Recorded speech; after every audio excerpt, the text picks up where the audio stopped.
This financial year, we have spent 360 million deporting people. Even yesterday, I signed 3 deportation orders. And as I signed those 3 deportation orders, if every ticket is 230,000, that is about 690,000 shillings. You know, we need money to build houses for our police officers. We need money. How can a country of our size be spending money like that?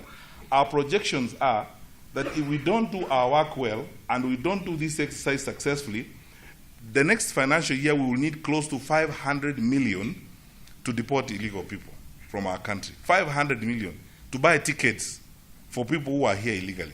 That's why I'm sending an amendment to the law to Parliament to allow us to force you to work for your ticket when we get a hold of you. Because